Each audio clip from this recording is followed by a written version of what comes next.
Did you know that about 73% of adults report struggling with overthinking at some point? That's a huge number. Overthinking can lead to anxiety, depression, and even physical health problems.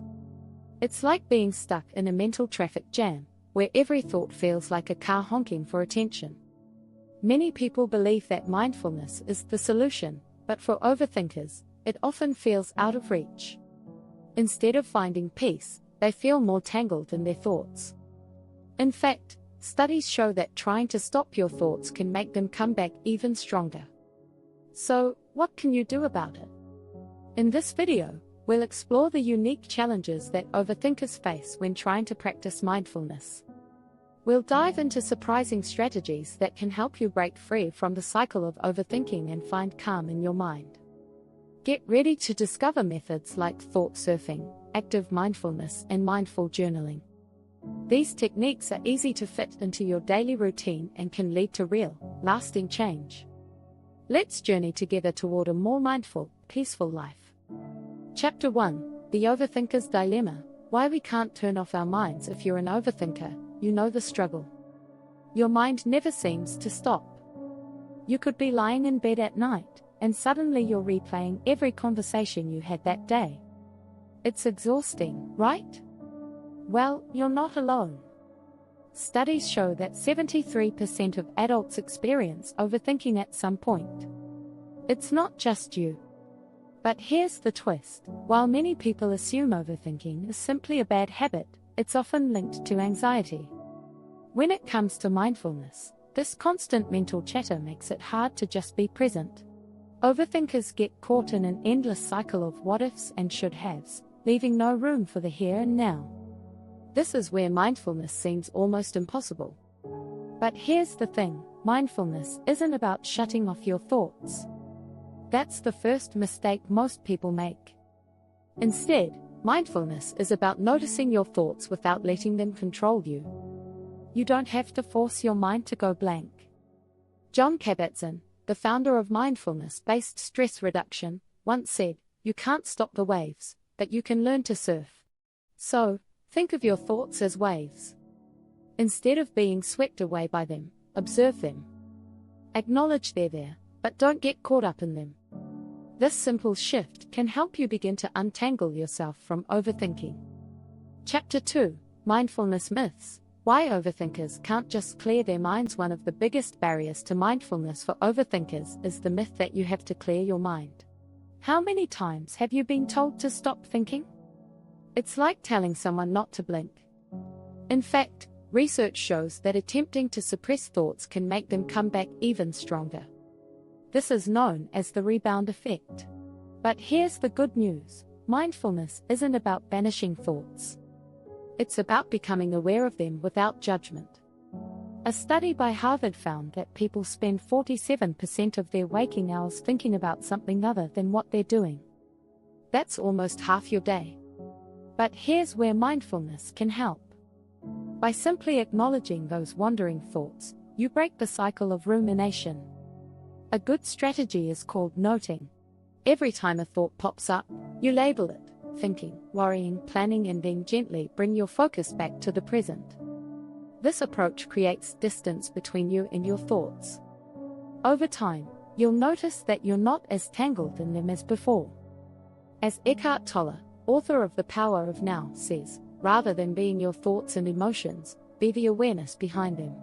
That's the real essence of mindfulness. Chapter 3: The Power of Micro-Mindfulness. Tiny habits for big breakthroughs. For overthinkers, long meditation sessions can feel overwhelming.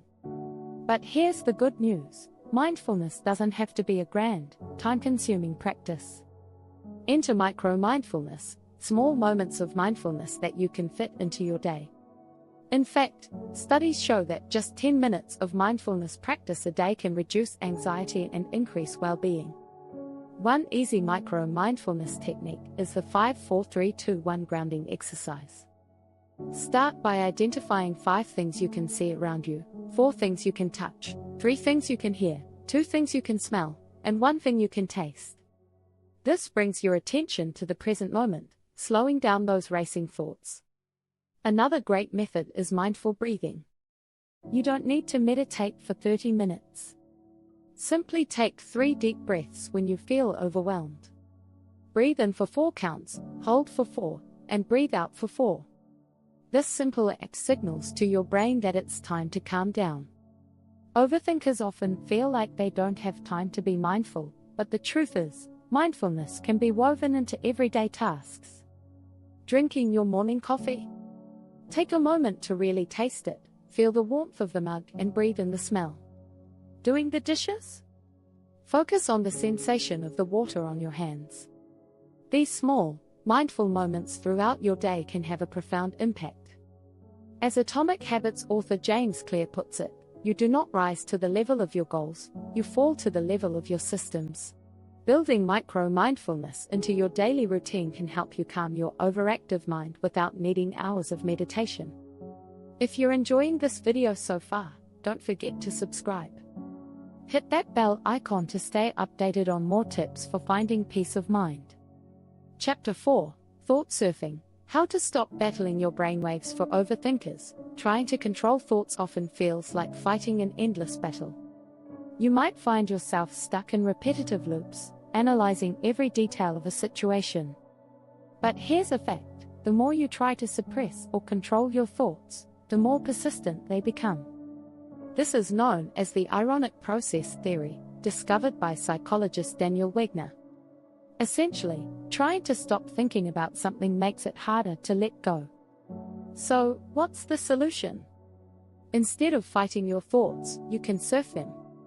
Thought surfing is a technique where you observe your thoughts as they come and go, just like watching waves roll in and out. You don't get pulled under by them. You simply notice them without reacting. Next time you feel overwhelmed by overthinking, try this. Close your eyes and imagine your thoughts as waves in the ocean. Some are small ripples, and some are huge waves. But they all pass. You don't have to dive into every wave. As you practice this, you'll start noticing that thoughts lose their intensity when you stop engaging with them. In The Untethered Soul, Michael Singer writes, "You are not your thoughts, you are simply the observer of them." Thought surfing trains you to become that observer. This helps you separate your identity from the chaos in your head. When you stop resisting, you stop feeding the storm, and the waves eventually calm down. Chapter 5, Active Mindfulness. Why movement can quiet the overthinking mind. A lot of overthinkers struggle with traditional seated meditation. Sitting still and trying to focus on the breath while the mind races can feel like torture. If this sounds familiar, don't worry. Sitting still isn't the only way to practice mindfulness. In fact, active mindfulness can be even more effective for overthinkers. Active mindfulness involves bringing awareness to your body through movement. This could be anything from walking in nature, doing yoga, or even practicing mindful stretching. One study published in Frontiers in Psychology found that mindful movement, such as yoga, can reduce anxiety and improve mental clarity by helping people stay present in their bodies rather than stuck in their heads. A simple way to practice active mindfulness is through mindful walking. The next time you take a walk, try focusing on how each foot feels when it touches the ground. Pay attention to the movement of your legs and the sounds around you. This pulls your attention out of your head and into the present. Yoga is another excellent tool for active mindfulness. It combines breathing with movement, making it easier to stay grounded in the moment. Even a few minutes of gentle stretches can help you reset when your mind is spiraling. As the famous yogi B.K.S. Iyengar once said, "The rhythm of the body, the melody of the mind, and the harmony of the soul create the symphony of life." The key takeaway? You don't have to sit still to practice mindfulness. Sometimes, moving your body is exactly what your overthinking mind needs to quiet down. If you found these insights helpful, make sure to subscribe for more strategies to enhance your mindfulness practice. Hit that notification bell to stay updated on all our new content.